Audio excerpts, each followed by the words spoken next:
You're listening to Seek Travel Ride, a podcast sharing stories from people taking bike adventures all over the world. And this episode is sponsored by Old Man Mountain. They've just launched the Manzanita, their first ever handlebar cradle. And if handlebar bag faff has ever driven you crazy, you want to check this one out. Have a look at it at oldmanmountain.com. Now, on to today's episode. Hello everybody, Bella Malloy here, host of Seek Travel Ride. Welcome back to another midweek episode. Yes, it's that time of the week where I share stories from you, our listeners, letting us know all about your bike adventures so that we can keep our own energy and stoke fired up to the max on the dial to take our own adventures as well.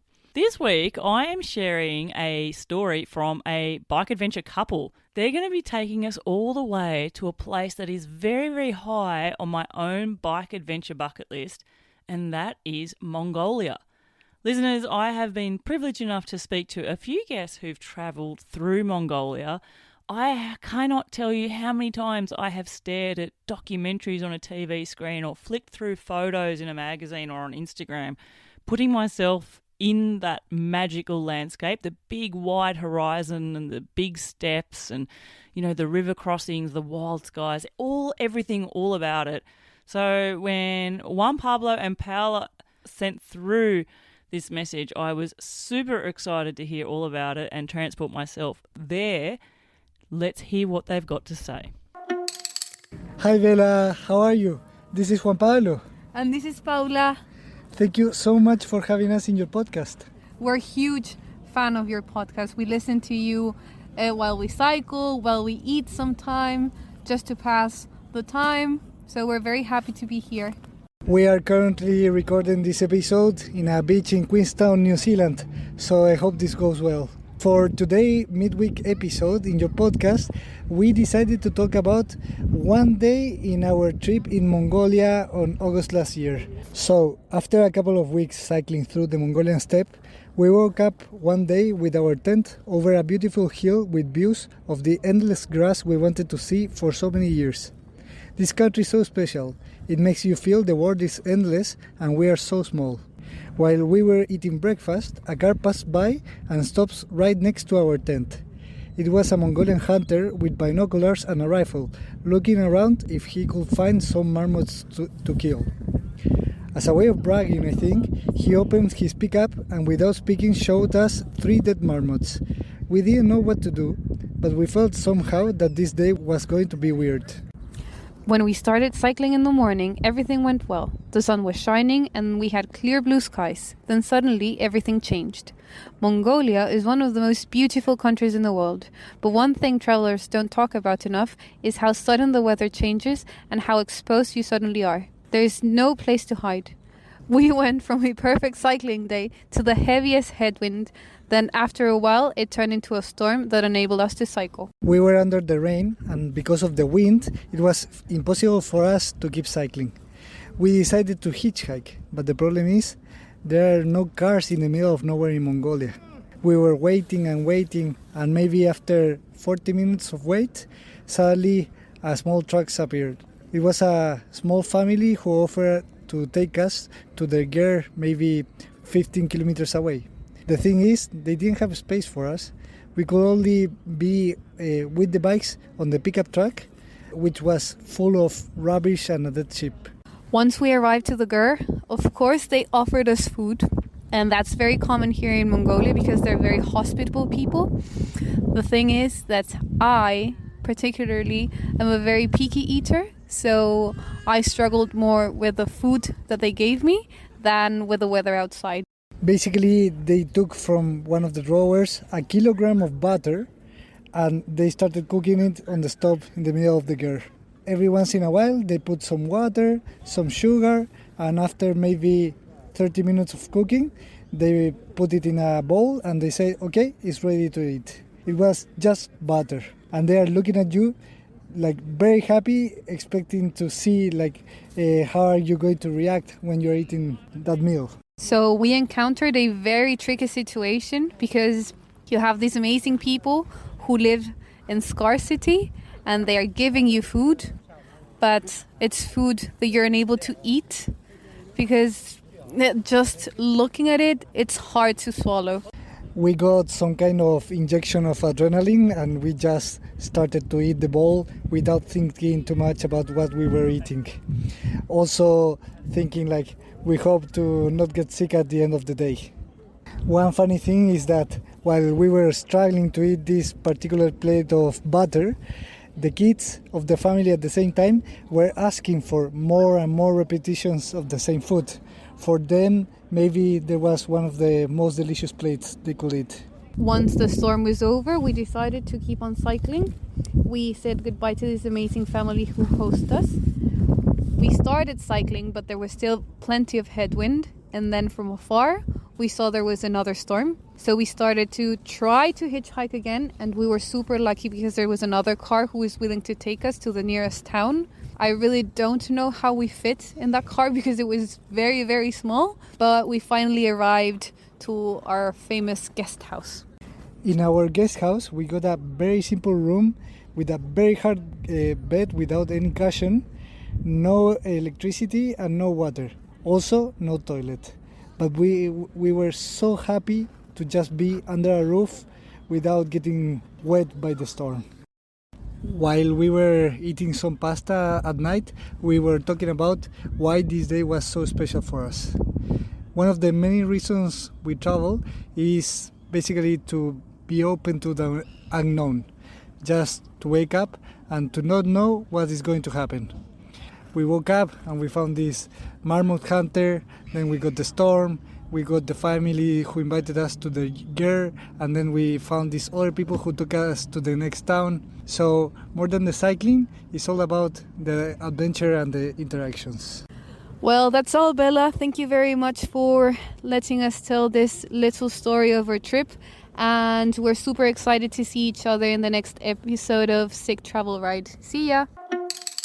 Thank you so much, Juan Pablo and Paola. Oh my gosh, I loved the story here because there was just there was a real good sprinkling of reality mixed into it. It wasn't just this idea of you're somewhere in a fairy tale dream. You're giving me the experience raw and what it's actually like to be in country there in Mongolia. Wow, it sounded like this day really did, as you say, had a bit of everything. You had the dreamy views, you had the wild weather, you had the respite, you had the kindness of strangers. You also had that feeling of where you want to show your appreciation, but sometimes maybe that means pretending to like something that isn't for you. But when we're talking about the food, like I'm actually literally, when you were talking about that, I was literally thinking about people, warming up butter and stirring it through, adding a little bit of sugar and stuff to it, as you said, and then serving that up. So something that's totally normal for them, totally foreign for us. Paola, the way you were describing it, just the little bit of anxiety because you're a bit of a picky eater, and so you've got to eat it and be so thankful, but also it's maybe not what you're after, and that's the reality of it as well.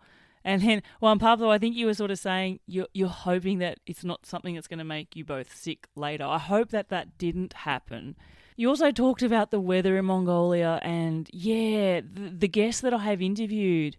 Oh, my goodness me. I'm thinking of Claire White. I'm thinking of the Garbage Bag Boys, Sam Eder and Luke Fowler in particular, talking about the wildness of that country. It's such a big, mega landscape, big sky country, endless horizons. But when the storms come in, they sound absolutely vicious. And this is exactly what I'm picturing here with what you were talking about. And then just the idea that often does happen, sometimes and somehow, who knows why, but the universe just gives us the answers to the problems. So you're stuck in a landscape that you don't necessarily want to be in, stuck in the weather, needing an out. It looks like you're in a hopeless situation, and then somehow there's someone driving in a vehicle that can help you, hitchhike you through. Even though you're not even sure how you're going to fit in the vehicle, somehow it magically happens. Or you end up at a shelter that, may not have all the high-tech facilities we possibly look for when we're choosing accommodation in our own countries, but you're just so thankful that you've actually got somewhere to shelter from the rain. I love that these are things that magically happen on people's bike adventures. And listeners, it seems to happen to all of the guests that I interview in whatever country they're in. The road just provides. And I love that message from both of you. I also really need to talk about Mongolia even more. Listeners, It's on my bucket list. It's been on my bucket list for ages. And funnily enough, I was actually recently interviewing an upcoming guest, Luke Grenfell-Shaw. Now, you may know Luke's name. I've shared a bit about him on Instagram. Luke has a fantastic documentary film called A Life in Tandem, and oh my goodness, where do I even start with that? It highlights his experience of cycling a tandem bicycle from Bristol headed for Beijing. But Luke's why and the genesis of this trip was at the age of 24, he was diagnosed with terminal cancer and literally given just a few months to live. He wanted to live those months to the full, and for Luke, that was going on a big bike adventure that he had dreamed about for many years before. He rode it on a tandem bike so that he would be able to share the experiences with friends, family and strangers along the way. I think 800 people joined him on the back of that bike. But during my interview with him, and keep your eyes peeled because that is coming in the coming weeks, but during my interview with Luke, the idea of bucket lists and what we look for and dream about and actually acting on that list really came up starkly for me. And it's got me focused on thinking, I've got all these places that I have on my bucket list. I have these experiences in my mind that I want to actually tick off, that I want to do, that I want to take myself to a country like Mongolia and cycle through it and maybe feel at the mercy of the weather gods at times as well, experience the hospitality of a nomadic Mongolian family living in a ger. All those sort of things, but how much am I actually actively moving towards that? And I wonder, listeners, if you can resonate with that. Many times on this midweek episodes, I ask, where are you planning on riding to? What's on your list? And I rattle off a list of countries, and I can tell you them now, Mongolia, Japan, Norway, Morocco, Turkey. They're all places I want to experience on my own bike adventure. I'll add Patagonia into the mix there as well, but how much of me is actually actively working towards that? As opposed to, wouldn't it be great to do that one day? I don't have answers for your own response to that question, but maybe me posing it and you listening to inspiring stories will prompt you to act on yours. Certainly, my interview with Luke touched me quite a lot, and I'm looking forward to sharing that in full with you in the weeks to come. Heads up, it is a very long episode, but it is for sure an inspirational one. I'll also put a link in the show notes to Luke's film, A Life in Tandem, which is free for you to watch there on YouTube. It's an award-winning documentary. Little warning, have some tissues nearby. It is a bit of a tearjerker as well. But back to you, Juan Pablo and Paola. Thanks so much for sharing a day in Mongolia with us all. Listeners, maybe you're like me and Mongolia is also on your bucket list. And, well, maybe you've ridden there before. Gosh, please reach out and let me know. I would love to hear all about it. And Juan Pablo and Paola, I hope that one day I can actually sit down with you for a bit longer and hear more about your amazing adventures, because I know that you have taken some incredible bike journeys yourself. Okay, listeners, now it's time for me to say big, warm, heartfelt thank you to you, my dead set legends of superfans, who once again have shown your appreciation for this podcast and bought me some coffees. These virtual coffees go towards the running costs of the podcast and keep these episodes churning out each and every week. This week, I would like to say a big thank you to Andreas. Andreas, you said, I'm enjoying your podcast and often the very practical advice for bike travellers. I'm going to be doing a bigger tour in a couple of years and I'm getting a lot of inspiration from you and your guests. Oh, gosh. Andreas, you need to keep in touch with me. You need to let me know exactly what this adventure is that you're planning, and you certainly need to let me know when you go and actually do it as well. I love hearing about people taking inspiration from tuning into episodes and putting it as fuel for their own adventures. So thanking you. I'm so glad that the pod's helping you out with these practical tips. Next, I have Olivia Monteith. And Olivia, you've said, congrats of 3 years of Seek Travel Ride. Thank you so much for sharing so many travel adventures and for inspiring so many others to go out on their own adventures. Well, thank you, Olivia. I'm so glad that you love the podcast. I hope that you're one of those people that listens to these episodes and does their own adventure too. Maybe you're listening to them as a reminder of the adventures you're taking. Maybe you're looking for some inspiration on where to go to. Maybe Mongolia is going to be on your list as well. Either way, thanks so much for supporting me and the pod. And listeners, if you are super fans like Andreas and Olivia Monteith, and you also want to show your appreciation for Seek Travel Ride, simply head to buymeacoffee.com/Seek Travel Ride. Buy me some virtual coffees, but let me know what is it that you love about this podcast and where is your next adventure going to be taking you. And until the next episode, I'm Bella Malloy. Thanks for listening.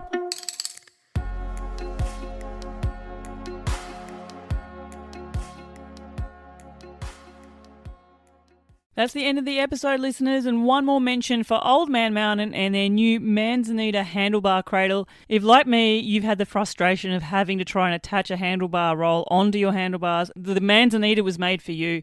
It's ridiculously simple to mount. Head to oldmanmountain.com and find out more.